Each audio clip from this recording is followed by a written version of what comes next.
Bom dia a todos, um bom domingo. Hoje nós estamos aqui no templo da Escola Jesus Cristo, quando vamos fazer um estudo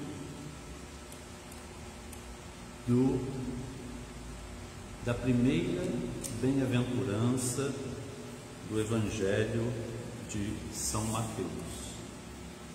E como preparação para a nossa oração inicial,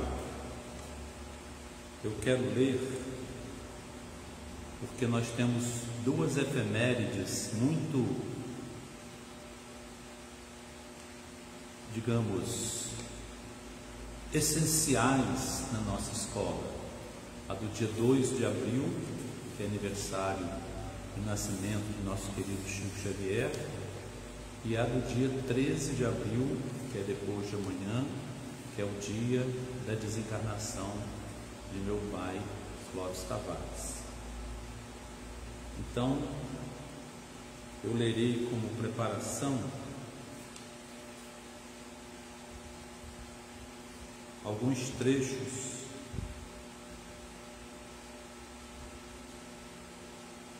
de uma carta que meu pai escreveu para minha mãe na década de 50. Querida Hilda, estou aqui em Pedro Leopoldo, junto com o nosso Chico, e na reunião ele psicografou uma mensagem intitulada Educação, do notável Dom Bosco, com orientações das mais importantes para a nossa escola Jesus Cristo. Hoje, Hildinha, 30 de abril, é dia de Santa Catarina de Siena. Tenho diante de meus olhos, enquanto escrevo, o livro de sua autoria, Cartas Espirituais. De joelhos e em lágrimas, peço a ela, a quem hoje também chamei de mãe, que me abençoasse nas tarefas que me competem na área da educação. Assim como pedi a você, a Zenite, a Gilda e a todos os que estão ajudando em nossa escola nesse campo da seara divina. O tema que quero falar com você é sobre o amor comunhão, tão bem explicado por Santa Catarina. Amor que deve unir aqueles que se amam em Cristo. Penso que amor comunhão é aquele construído sobre o Cristo base e que se coloca acima do comum nas relações pessoais. Hoje se inicia o mês de maio e pedi à nossa mãe que abençoasse o amor comunhão que nos une, você, Zenite, Gilda, eu, nosso Lio e toda a nossa família espiritual. Voltando ao assunto da comunhão espiritual, vi nas várias biografias de santos que tenho lido, que são espíritos superiores em missão na terra, que eles costumam se diminuir, considerarem-se miseráveis e indignos, quando sofrem ao compararem as suas vidas com o exemplo divino do Cristo. Nunca se comparam ao homem comum, interesseiro, egoísta, avarento, cruel. São exigentes, sim, mas aqueles que viveram como a imitação de Cristo. Jesus prometeu no seu Evangelho: eu vou preparar-vos lugar. Na casa de meu Pai há muitas moradas. Depois que eu for e preparar-vos lugar, voltarei e tomar-vos-ei para mim, para que onde eu estiver, aí vós estejais também. Então, querida Hilda, somos de Cristo e um dia estaremos no lugar que Ele nos preparou, todos juntos com Ele. Isso para mim é o que é amor, comunhão. E ainda, como preparação, vamos ler um soneto de Alta de Souza que se acha no livro Antologia dos Imortais. Compaixão. Modera a exaltação dos teus sentidos. Não te faças distante ou displicente. Ouve as preces, as pragas e os gemidos da fornalha em que clama a luta ingente. Passa e fita os olhares doloridos que traduzem a dor de tanta gente, qual se avistasses corações queridos, rogando alívio à mágoa impenitente. Serve, socorre e ampara a criatura que vagueia a pedir de porta em porta, revolvendo as entranhas da amargura. Por ti mesmo, cebrando sem disfarce, liberta a luz do amor que te conforta e anseia por sair a derramar-se. Elevemos a Deus o nosso coração. Deus Santo, Pai nosso e nosso amigo, envolve-nos, Senhor, neste ambiente da Escola Jesus Cristo, respirando o teu hálito divino que vem das brisas que sopram nesta tua casa, Senhor. Concede, Pai, que este oxigênio possa ser inspirado por todos aqueles, Senhor, que neste momento de angústia coletiva da humanidade, em especial do nosso Brasil, estão famintos do teu bafejo divino. Sopra mais uma vez, Senhor, as narinas destes homens, mulheres, idosos, crianças, jovens, de todas as profissões, de todas as condições sociais, de todas as condições espirituais. Insufla, Senhor, os seus pulmões, para que eles possam sentir a tua bondade, a tua misericórdia e o teu amor. E que possamos aqui, Senhor, tratar da humildade como elemento fundamental, como porta de entrada para a verdadeira espiritualidade, para a verdadeira beatitude. Em nome de Deus, te agradecemos e te louvamos o nome nesta manhã. Assim seja.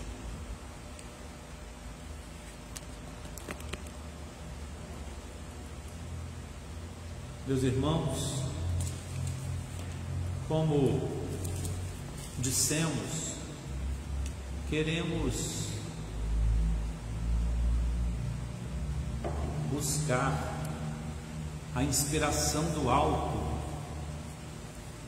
para que em alguns minutos possamos discorrer sobre essa primeira declaração do chamado Sermão do Monte no Evangelho de Mateus, também chamado Sermão da Planície no Evangelho de São Lucas. Nós não vamos tecer aqui as comparações dos 2 sermões, uma vez que o sermão da planície narrado em Lucas, ele traz 4 beatitudes e traz também 4 ais. Então nós vemos o antagonismo do que é a felicidade espiritual verdadeira. Mas buscando, dentro de um projeto que seria em domingos diferentes, falarmos sobre as beatitudes, inicialmente do Evangelho de São Mateus, que são 9, e que não tem as contrapartidas dos ais, que também são importantes, mas detenhamos-nos hoje na primeira declaração de beatitude, na primeira declaração de bênção, na primeira declaração de bem-aventurança, na primeira declaração de felicidade, porque todos esses são cognatos, todos se correspondem. Uma vez, uma amiga que havia feito uma mudança no seu modo de vida, ela, deparando-se com uma antiga companheira das suas, vamos dizer, da sua vida vã e inútil, recebeu dessa outra algo que foi endereçado como uma crítica, mas ela recebeu com muita alegria. Essa amiga lhe disse: você, fulana, transformou-se numa beata. E ela, quando me falou isso, ela me disse: olha, que alegria! Ela disse que eu sou bem-aventurada, porque beato é feliz. Beato é quem tem a felicidade intemporal. E é essa a característica que nós vamos ver nas bem-aventuranças. Na tradução grega, a palavra é Macários, e isso também me traz uma recordação muito feliz, porque eu tive um tio chamado Macários e tenho um primo com quem me correspondo não muito frequentemente, porque ele não fala português, mas me correspondo razoavelmente, que se chama Macários.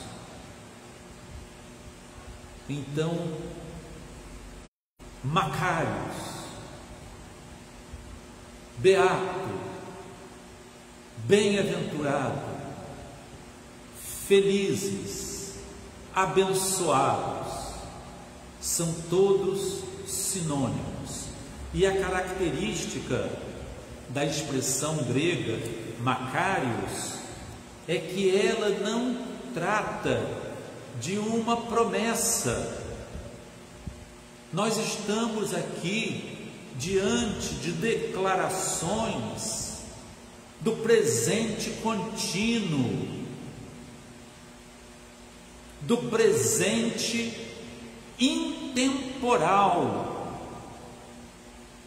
do presente impermanente.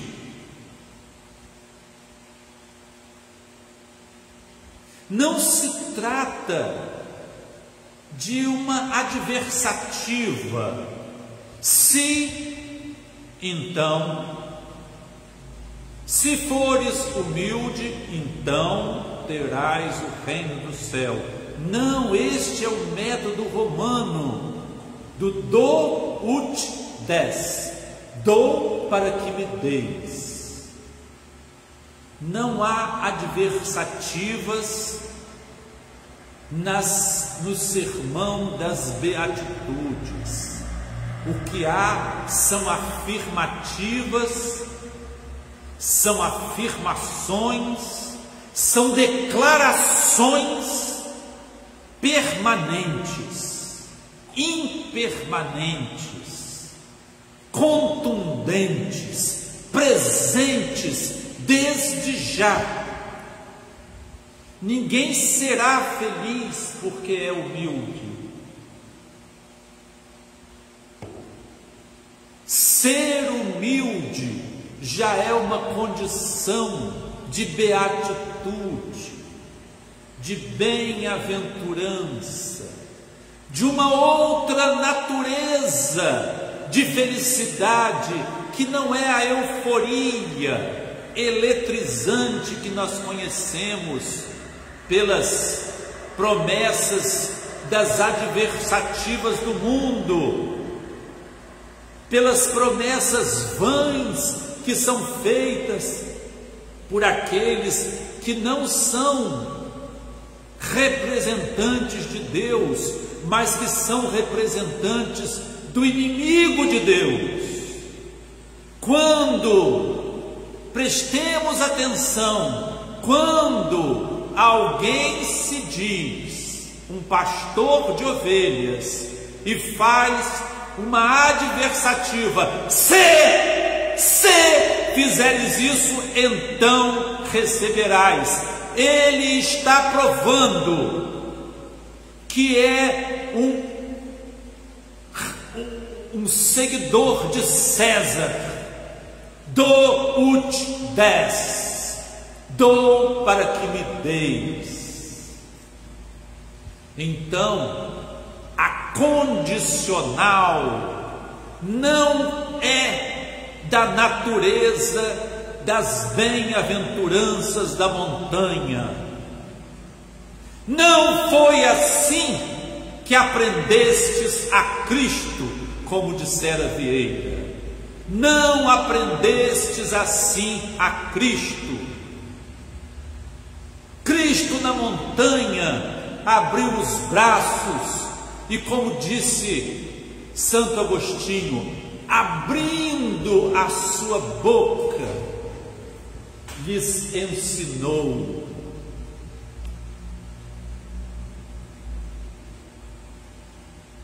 E ali ele não fez condicionais, ele apenas disse de uma condição permanente de bênção.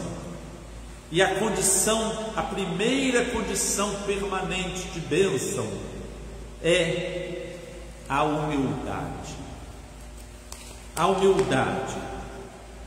Não existe o toma lá da cá. É uma alegria antecipada.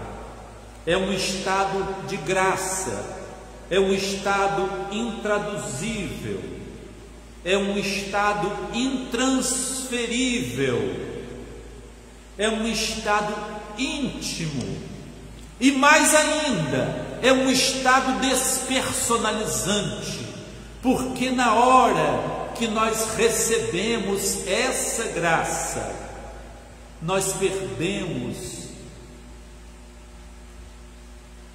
em um instante, o nosso individualismo. Nós nos desindividualizamos. Nós deixamos de ser eu.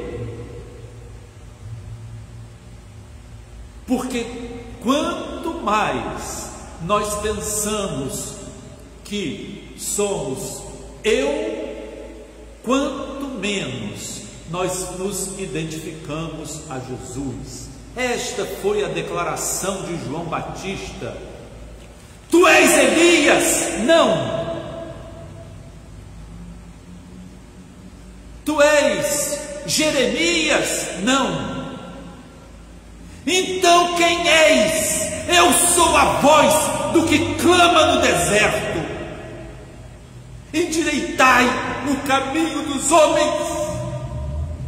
Ele não era nada, ele não era ninguém, ele estava absolutamente despersonalizado por causa da identidade dele com Jesus,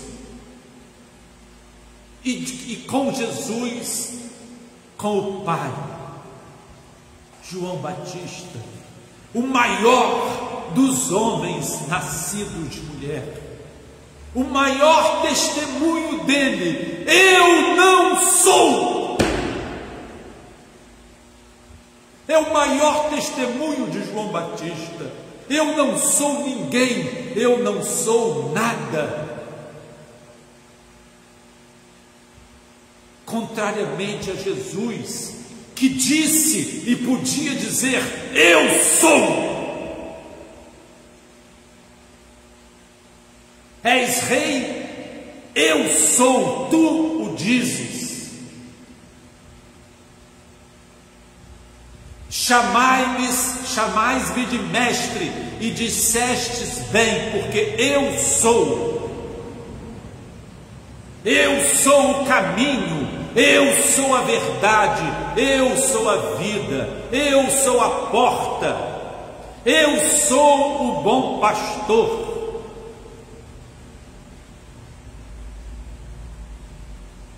Então Jesus, Ele é o eu sou, o único eu sou. Então, se nós conseguirmos nos diminuir a ponto de nos desindividuarmos, a ponto de nos desidentificarmos, a passarmos por esse processo místico da identificação com Ele, nós não seremos nada, não seremos ninguém.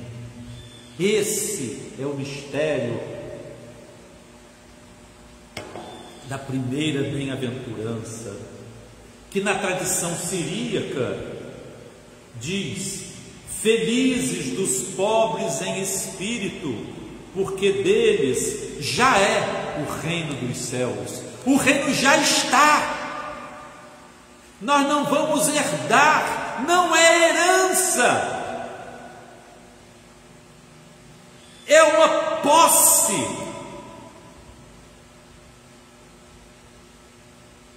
A herança, nós podemos, digamos, comparar.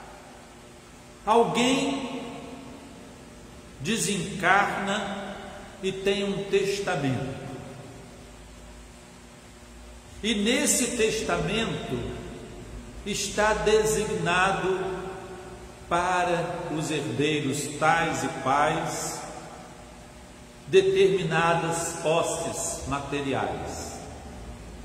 E muitas vezes estas declarações de testamento, testamentárias, elas vêm com condicionantes.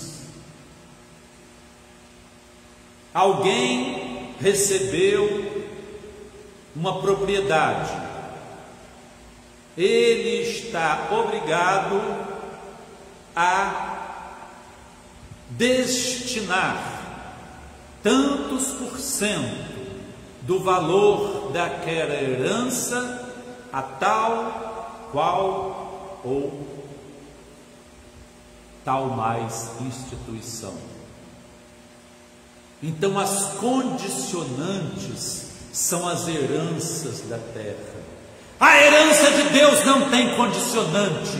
A herança de Deus é. Ela não será, ela é. Porque o reino de Deus não se encontra aqui nem ali, nem acolá, mas dentro de vós mesmos, dentro de nós mesmos, se nós assim o quisermos. A senha da humildade, ela nos transportará. E por maiores que sejam os padecimentos na terra, eles nada significam diante da alegria sempre presente da graça de Deus dentro de nós em espírito. Isso que durante a história do cristianismo, e digamos mais, durante a história de todos os heróis da fé, de todos os grupos sociais, de todos os grupos étnicos, de todos os grupos religiosos da terra, todos os que são heróis da fé, eles sentiram em si, na posse,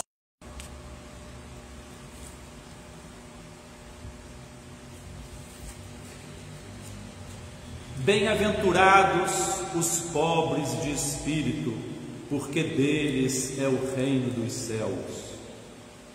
Diria também que pobre de espírito é a tradução de uma palavra aramaica chamada Anauim. Anauim eram os pobres de Deus. José e Maria eram Anauim. Jesus foi um Anauim.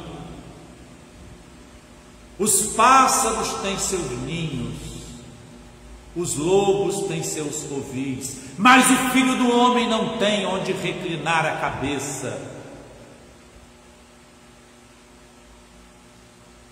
Era um Anauim, era um pobre de Deus. São Francisco também foi um Anauim, um pobre de Deus. E isso nos remete a Isaías, capítulo 66, versículo 2. Porque a minha mão fez todas essas coisas, e assim todas elas foram feitas, diz o Senhor. Mas para esse olharei, para o pobre e abatido de espírito, porque treme da minha palavra. Então já está em Isaías. Ter consciência de que se necessita da graça de Deus e temer diante da palavra de Deus. Eu estive durante alguns dias absolutamente dependente das mãos alheias. Absolutamente.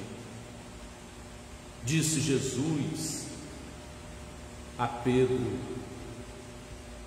quando eras jovens, te cingias e irias para onde querias, mas chegará um dia em que outros te cingirão e te levarão para onde não queres ir. Eu senti em mim, nesta condição de absoluta necessidade, de absoluta carência de tudo, desde o hálito divino que não penetrava os meus pulmões, até as mais simplórias necessidades instrumentais da vida diária. Estava ali. Outros me cingiram e me levaram para onde eu não quisera ir. E é nesse estado de carência absoluta, de sendo pobre de Deus, de sendo um Anauim, que nós podemos sentir o poder da graça de Deus. E eu confesso que eu senti, porque brisas estranhas por vezes me atravessavam. e me davam uma sensação de leveza, em que eu sentia um estado de despersonalização, de desrealização. Eu não sabia onde estava, eu não sabia quem eu era, eu não estava sob efeito de narcóticos, eu não sofri intubação, nem tomei anestésicos gerais, nem doses altas de medicações psicotrópicas. Foi uma dissociação pela bem-aventurança da humildade. Não estou me vangloriando, estou apenas me colocando numa condição pela qual passei.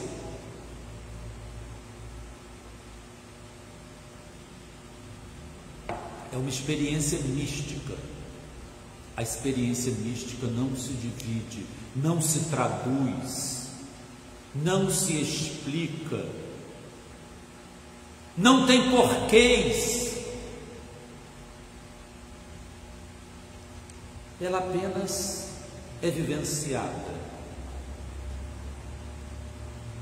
E quiçá algum de vós possa também um dia sentir essa sublime desrealização humana e essa integração com o divino, que é algo que é impermanente.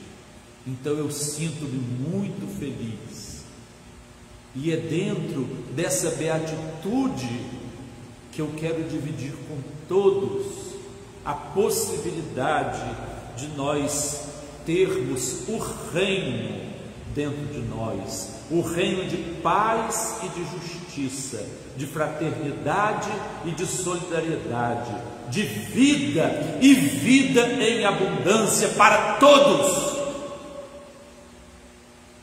É isso que nós temos que almejar. Nós precisamos almejar isso para o nosso mundo. O nosso mundo precisa de dirigentes humanos que sejam verdadeiros representantes do nosso verdadeiro Rei. E o reino está presente em nosso interior. Nós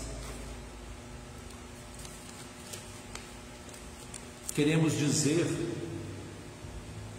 voltando a essa necessidade de nós buscarmos essa felicidade, eu queria dividir com todos uma possibilidade de cada um de nós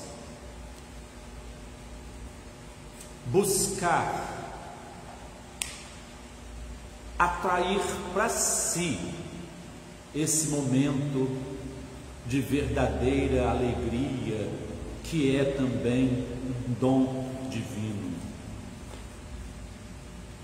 Respire o hálito de Deus, inspire o oxigênio que vem do Espírito Santo, expire o gás carbônico dos ressentimentos e das memórias que não nos servem mais. Este exercício respiratório é um respeito que nós temos com a nossa instituição física, que é o templo do Espírito Santo na terra. Diz André Luiz em muitos dos seus livros: foram para o campo e inspiraram a longos haustos, foram para a praia e respiraram profundamente para adquirir elementos vitais que se encontram na atmosfera por bondade e graça de Deus. E cada um de nós, quando deitado, sentado ou de pé, iniciar um breve exercício respiratório, projete de seu coração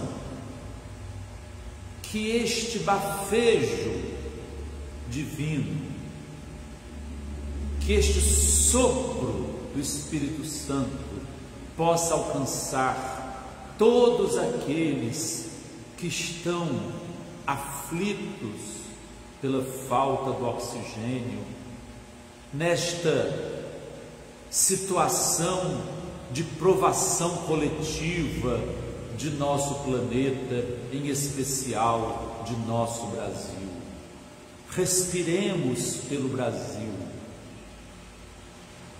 Enviemos o ar que receberemos, projetemos para todos o de que dele necessitam.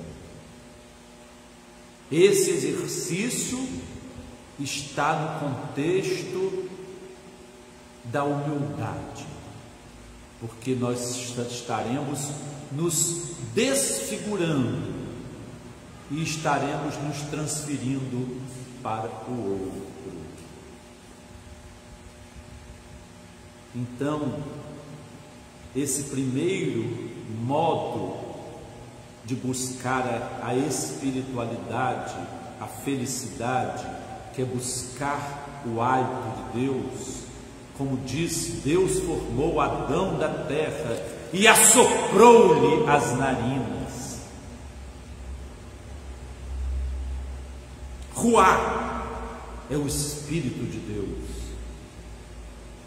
Que esse ruá possa expandir-se para soprar as narinas de todos os que estão adoecidos nesse momento de grande padecimento coletivo.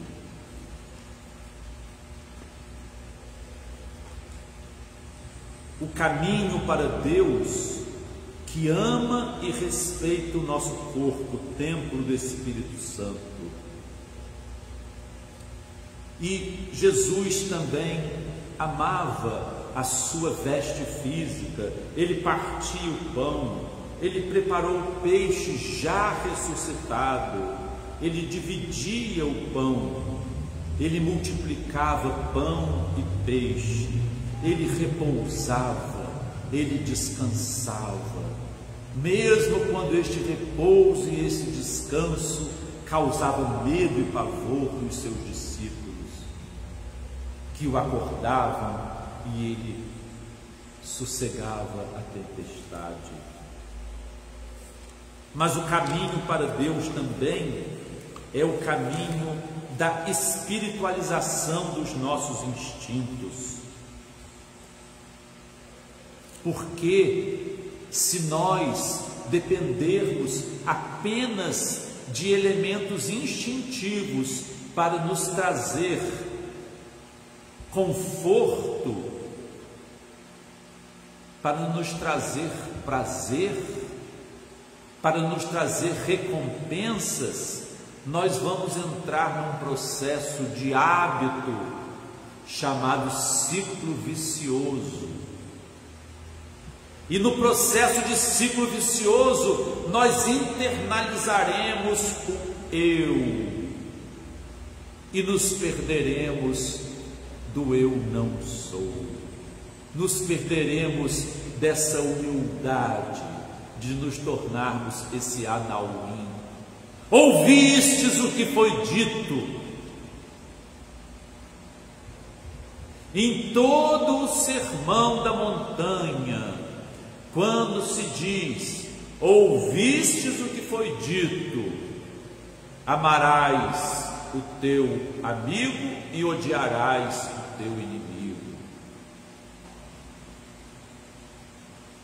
Eu, porém, vos digo, o eu, porém, vos digo, todos os eu, porém, vos digo, todos o eu, porém, vos digo, são modos de superação dos nossos instintos básicos, são modos de superação do nosso pequeno eu, que deve morrer. Nós temos que morrer nos nossos pecados. E todos os ouvistes o que foi dito aos antigos, fazem parte da nossa natureza humana, primitiva, atávica, egocêntrica.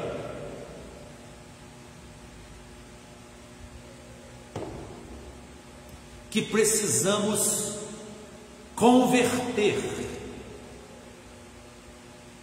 Dizem os hindus que esse processo de conversão eles chamam Kundalini. É uma serpente que sobe e que vai pouco a pouco reduzindo a velocidade do funcionamento dos chakras básicos e acelerando a velocidade dos chakras que nos ligam ao nosso Pai. Em verdade, nós estamos reencarnados e precisamos de todos eles. Por isso que eu explico muitas vezes que tem pessoas que fazem: eu vou fazer um tratamento para equilibrar meus chakras. Não existe equilibrar chakras. Existe o processo natural de maturação e evolução, porque a Kundalini precisa subir. É assim que nós nos desindividualizaremos, que nós nos despersonalizaremos. É assim que nós nos tornaremos um com Cristo, como Ele é um com Deus. Foi assim que João Batista se tornou um com Cristo. Esse é o nosso caminho, é o nosso caminho, a nossa busca. Então, quando nós buscarmos essa verdade de vencermos as nossas predisposições morais, lutarmos para superarmos o que é instintivo. Eu lembro de uma pessoa que dizia: não está em mim. Outro dizia: Deus me fez assim, delegando a Deus as suas próprias inferioridades. Mas Deus não nos quer imperfeitos. Ele quer que nós lutemos a cada dia. Assim como tantas pessoas portadores de adicção lutam para vencer seus vícios e suas dependências através de processos criados por psicólogos humanitários de percorrer 12 passos de libertação, sendo que o primeiro passo é o reconhecimento. O primeiro passo é o reconhecimento de nossa absoluta incapacidade, de nossa declaração: eu sou um Anauim, um pobre de Deus, eu necessito de tudo, eu agradeço a tudo, tudo que me é dado é uma bênção de Deus. Eu sou eternamente agradecido, porque eu sou um absoluto necessitado. Essa condição de reconhecer-se um Anauim, um pobre de Deus, que necessita da bênção, do apoio, que muitas vezes é de alguém tão simples, é de alguém que aparece no nosso caminho, é de alguém que o Espírito de Deus misteriosamente faz com que nos cruzemos nessas situações aparentemente inexplicáveis e nos falam verdades, e nos falam com propriedade e com autoridade. Porque quem tem a voz da revelação fala com autoridade. Não são pessoas investidas de poderes humanos, são pessoas absolutamente desprovidas de qualquer característica humana que possa revelar que ela possa ser uma verdadeira reveladora de Deus. E nós podemos citar aqui no ambiente de nossa Escola Jesus Cristo uma pobre humilde, Dona Nauzira. Quantas vezes ela abriu a sua boca e profetizou palavras divinas, revelações divinas, que fizeram dela uma verdadeira Anauim, uma pobre em espírito. Em nome de Dona Nauzira, eu quero aqui agradecer a todas as pessoas humildes que passaram por essa Escola Jesus Cristo. Quero representar nela essa pessoa pura que dizia: eu não sou ninguém. Quando ela dizia isso, ela estava feliz, ela estava beatificada, ela estava bem-aventurada, e ela estava na posse do reino de Deus que já vibrava dentro dela. Ela não era uma herdeira futura do reino de Deus, ela já estava com o reino dentro dela. E através dos seus olhinhos secos,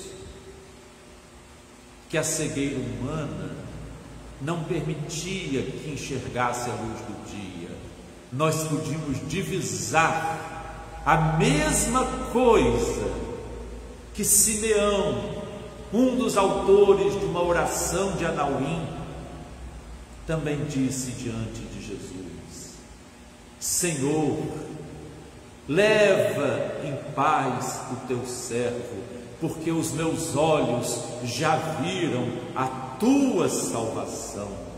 E nós, através dos olhinhos secos de Dona Nauzira, nós podíamos ver como ela estava feliz, feliz com tudo que ela recebia.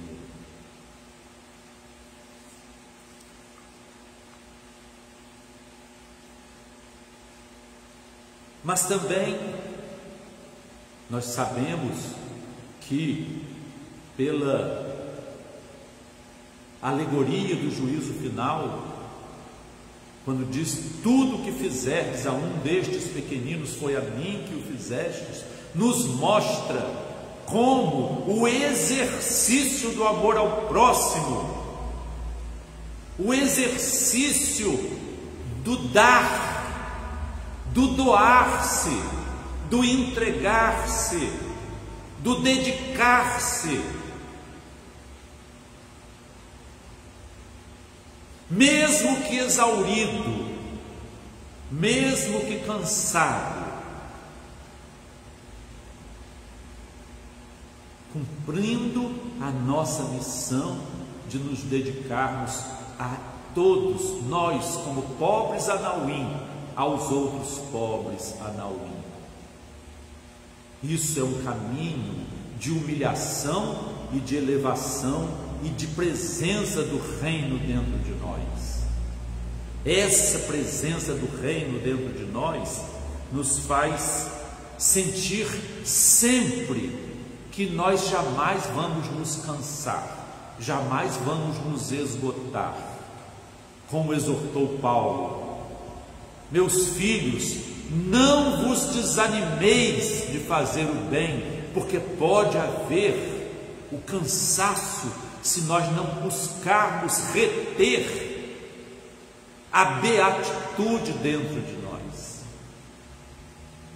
Então respiremos, busquemos a longos haustos o Espírito de Deus. Busquemos aqueles que são pobres de Deus, para nós darmos de nós mesmos para eles, para nós sentirmos que o dom da caridade é um dos aspectos fundamentais da nossa regeneração e da regeneração do mundo. Solidariedade, fraternidade, equidade. Mas é preciso também nós iluminarmos a nossa consciência.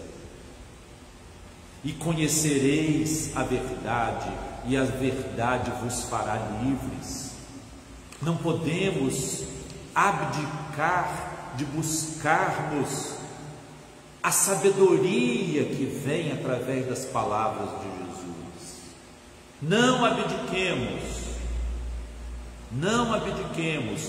Nós não estamos numa escola Jesus Cristo apenas para trabalhar, estamos também para estudar, para iluminarmos a nossa consciência, para que nós não sejamos levados por outro, mas que vamos por nós, pela abertura desse chakra da nossa consciência, que nos remete ao conhecimento do sublime, do inaudito,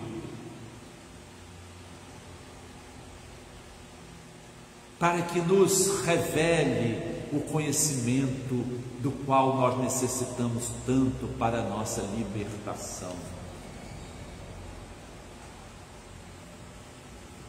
E por fim, busquemos, além do amor ao próximo, busquemos também a contemplação, porque a contemplação está dito: quando fores orar, entra no teu quarto e em silêncio ora a teu Pai que está nos céus. E aqui nós vamos ver alguns exemplos de orações de Anauim. Em Mateus 15, 25, uma mulher veio e o adorou, dizendo: Senhor, socorre-me. Quando nós elevarmos o nosso coração a Deus e falar: Senhor, socorre-me, é uma oração de pobre de Deus.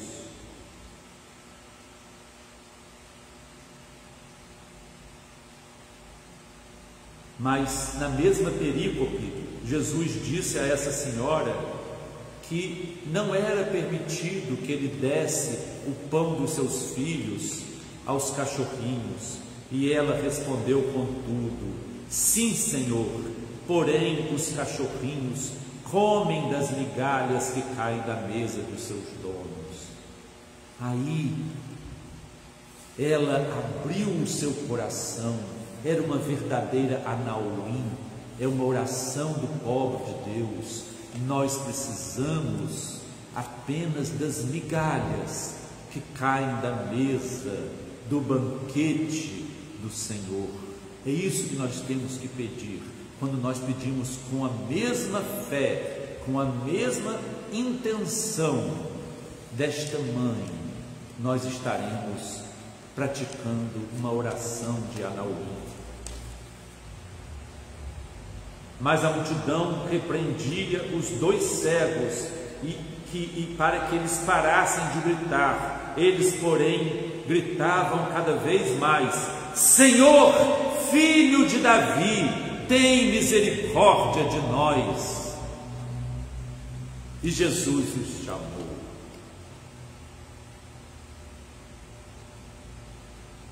Eles também não enxergavam a luz do dia, como Dona Nauzira não enxergava. E eles enxergaram como hoje nós sabemos que ela enxerga.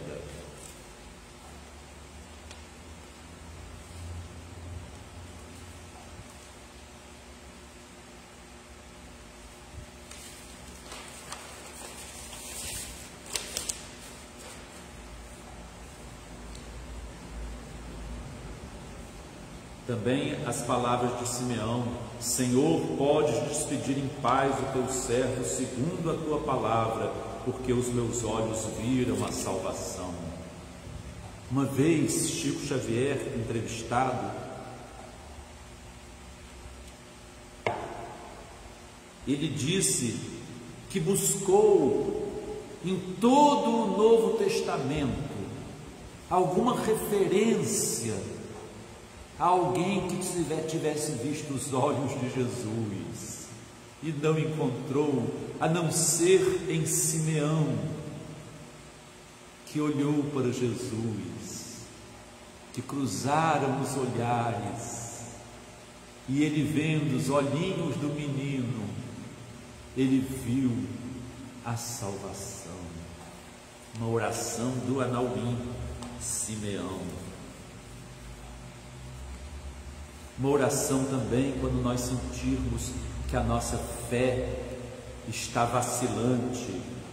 Os discípulos disseram a Jesus: Senhor, aumenta-nos a fé. E essa é uma oração justa, porque jamais nós devemos anunciar: eu tenho muita fé. Essa é uma afirmativa orgulhosa, pretensiosa, mentirosa, ególatra. É uma negativa de tudo que nós vimos na bem-aventurança dos humildes. É a contra-bem-aventurança, é o ai de vós, é o ai que nós certamente um dia veremos, onde eu tenho muita fé. Ai de mim se não fosse a minha fé. Ouvimos isso regularmente.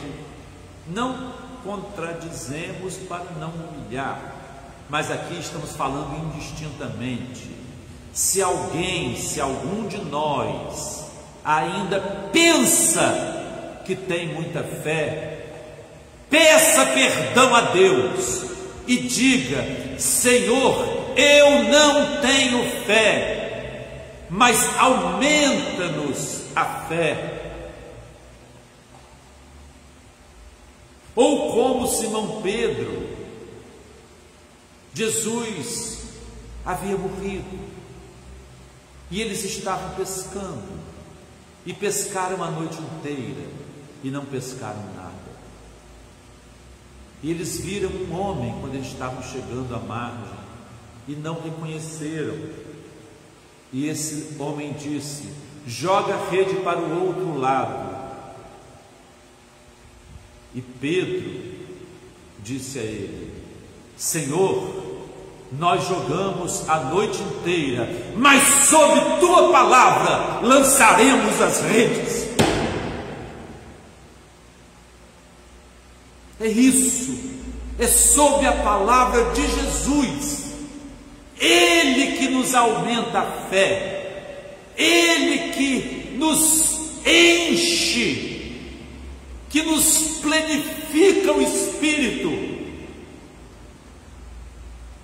porque nós somos vazios, nós somos folhas secas. Ele é a seiva elaborada que nos vivifica. Sem Ele somos folhas secas.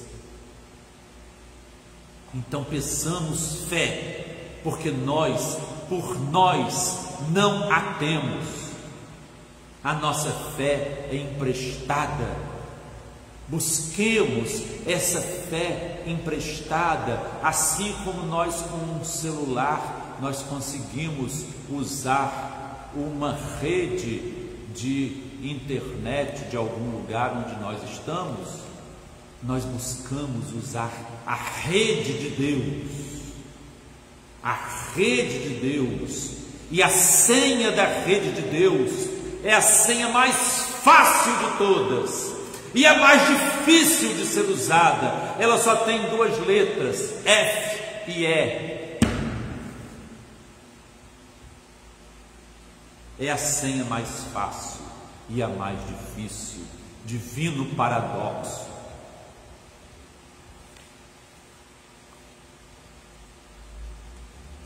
Também Zaqueu emitiu, vamos encerrar, também Zaqueu emitiu uma oração de um manauim.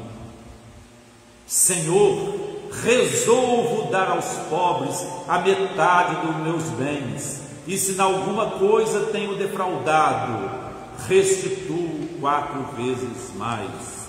Hoje a salvação entrou na casa de Zaqueu.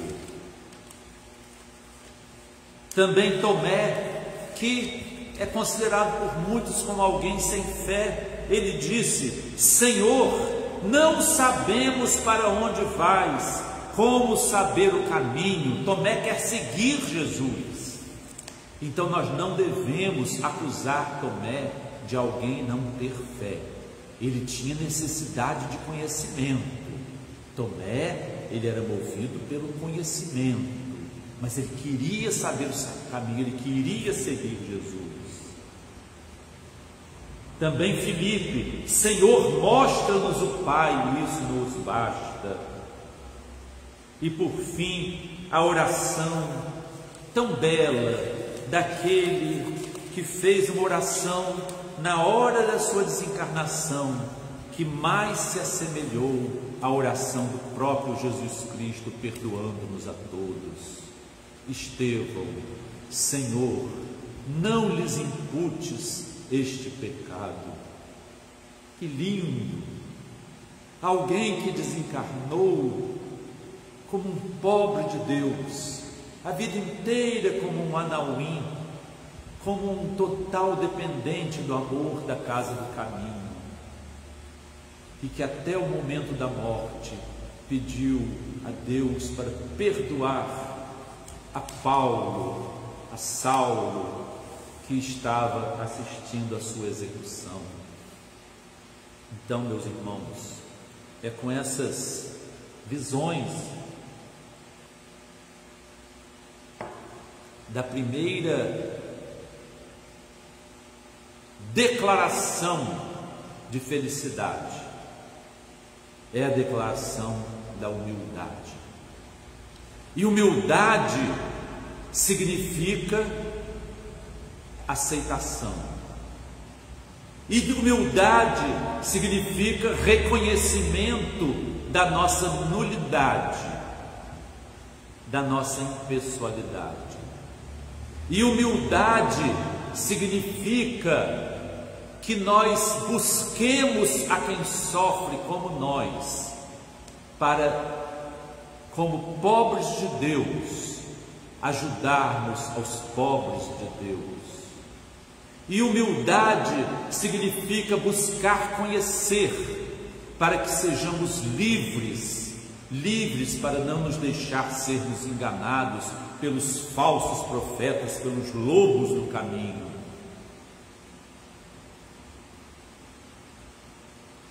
E humildade significa respirar a longos haustos, para deixar que o Espírito de Deus nos penetre. E humildade significa contemplar, amar o Deus Todo-Poderoso, de todo o teu coração, de toda a tua fé, de todo o teu conhecimento, de todas as tuas forças. Adonai, Pai nosso, nosso Pai, Pai de todos, que Ele nos abençoe e que Ele nos faça reconhecermos a nossa condição nula do eu não sou, como reconheceu o grande João Batista. Vamos agradecer a Deus. Senhor Jesus, aqui no templo da Escola Jesus Cristo, respirando o ar que bafeja e envolve esta casa, Senhor, pedimos humildemente que este mesmo ar penetre os pulmões daqueles que estão famintos do teu oxigênio, do ruá do teu Espírito Santo. Concede, Senhor, a bênção para todos os que querem realmente reconhecer-se pequenos, reconhecer-se mínimos, como mínimos nós somos diante de Ti. Aumenta-nos, Senhor, a nossa fé, regenera-nos o coração, faze de nós pequenos ajudadores na retomada do Teu reino sobre esta terra. Concede, Senhor, que esteja presente o reino dos céus em todo o Teu planeta, em nome, Senhor, de Teu Filho Jesus, com a assistência de nossos benfeitores e amigos espirituais, nós damos por encerrada a nossa reunião desta manhã.